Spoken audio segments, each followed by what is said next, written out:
Hi, today we're going to be learning how to calculate the surface area and volume of rectangular prisms. Before we do any math, let's talk about what surface area and volume actually is.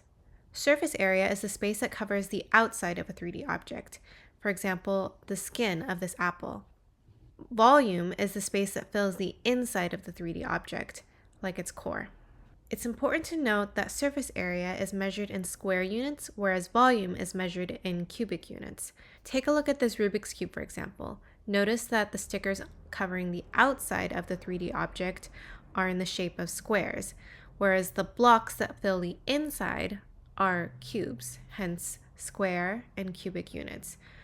We'll also be writing our units of measure like this. UN stands for units squared and units cubed. Let's review how to calculate the area of a 2D shape before we move on to a 3D one. Here we have a rectangle. You may recall that we can calculate the area of a rectangle by using a formula. You may know this formula as either A equals base times height, or you may have heard it as A equals length times width. The base and the length are essentially one dimension of the rectangle, whereas the height and the width simply represent the other dimension. For the purposes of today's lesson, we're going to be using these variables, length and width. So in this example, our length is going to be 3, since this length is 3 squares long, whereas our width is going to be 4, since this dimension is 4 squares long. So that means the area of this rectangle would be length, which is 3, times width, which is 4, for a total of 12 squares. Now let's calculate the surface area and volume of this rectangular prism. Let's go ahead and start with surface area. To keep my math work organized, I like to first start off by identifying each of the sides. So first, I noticed that we have this top side right here, right? So I'm just going to go ahead and label that the top. And if I have a top, then that means I must also have a bottom, though we don't necessarily see it in this picture. The next side that I notice is this front side. So I'm going to go ahead and add that to my list. So I have a front, and if I have a front, that means I also have a back. The last visible side I see is this side over here on the right. So I'll just call this the side. And if I have one side, I must have another side on the left.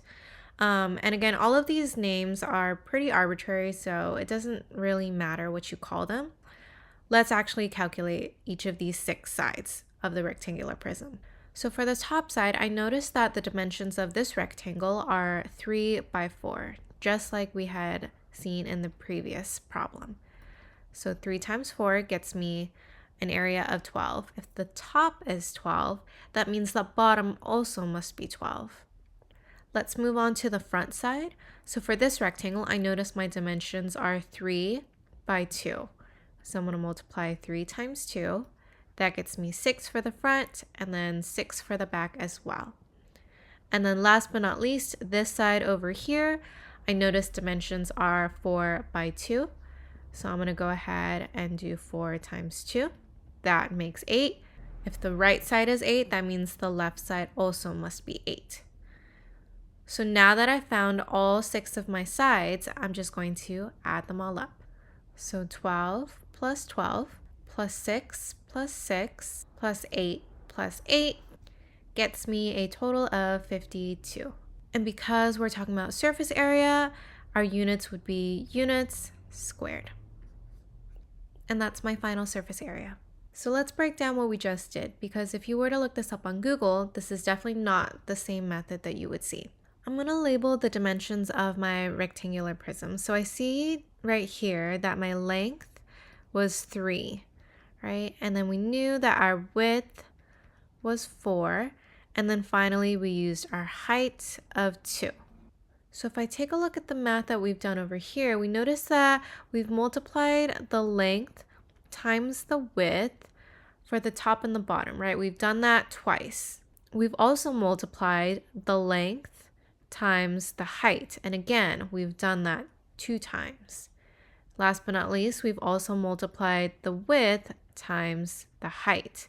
Again, 2 times. So if I were to consolidate this into one single formula, what we've done is we've essentially multiplied the length and the width, but twice, right? And then we've added that to multiplying the length and the height, but again, 2 times. And we've also added that to multiplying the width and the height 2 times. This is one example of the formula that you might see in a textbook or on the internet. There's a second version of this formula in which we notice that each of these terms have a 2 in them. So what that means is that we could actually factor out this 2 from each of these terms. And that leaves us with a formula that looks like this. 2 parentheses length times width plus length times height plus width times height. And so that's where these two formulas come from. Now let's talk about volume. So volume is essentially asking how many cubes are in this rectangular prism. So I'm actually going to start by looking at my top layer here that's in yellow. So I noticed that there are a total of 12 cubes, right? And we calculated that over here when we were looking at the top. So I'm going to start with 12 cubes on this very top layer. And then I want to know, well, how many of those 12 layers are there? Well, you notice here's one and here's a second one on the bottom. So what we can do is we can multiply this by 2 for each of these layers. So this represents how many layers.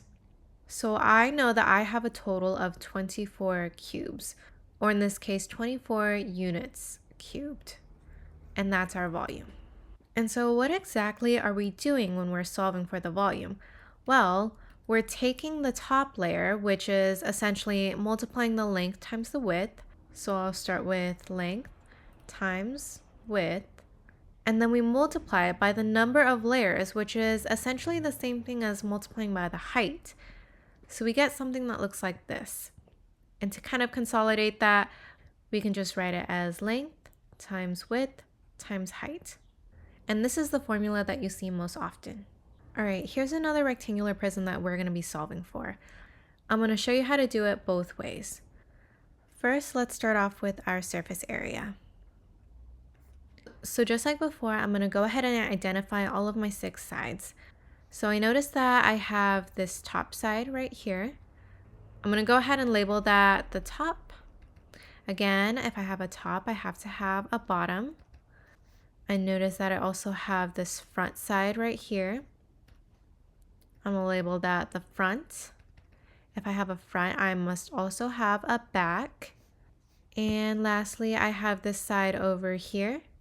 So I'm going to call this my side and the other side as well. So here are my 6 sides. Let's go ahead and calculate the areas of each of these rectangles. So for the top, I noticed that my dimensions are 5 by 4, and you can see them down here. So I'm going to do 5 times 4. That gets me 20. If I have 20 on the top, I also must have 20 on the bottom.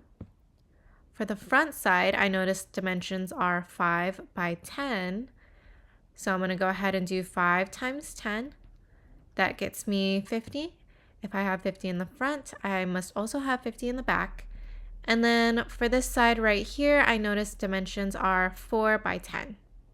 So I'm going to do 4 times 10. That gets me 40. And so the other side must also be 40. So totaling up all of my 6 sides, I get a total of 220. And notice that the units here are actually in centimeters. So this is going to say centimeters squared. And that's my final surface area. So let's actually try calculating the surface area with the formula that we derived in the last problem. So I'm going to start by identifying each of these 3 dimensions. So here I have my length, here is my width, and then this is my height. So let's plug that into the formula. So I'm going to start with 2 parentheses length times width, which is 5 times 4, plus length times height, which is 5 times 10, and then plus width times height, which is 4 times 10. All right, let's simplify this. So this turns into 2 parentheses. 5 times 4 gets me 20, plus 5 times 10 gets me 50, plus 4 times 10 gets me 40.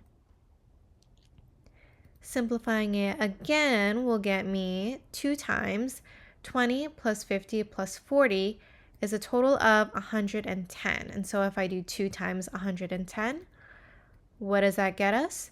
220, just like we had calculated before. So you can see that both of these methods will get you the same exact answer. Now let's talk about volume. So remember in the last problem, we took the area of the top layer, which was in this case 20, and we multiplied it by the number of layers, which in this case, there's going to be 10 layers. So we get a total volume of 200, and this is centimeters cubed. And that's our volume. Now let's try it using this formula here. So I'm going to do length, which is 5, times the width, which is 4, times my height, which is 10.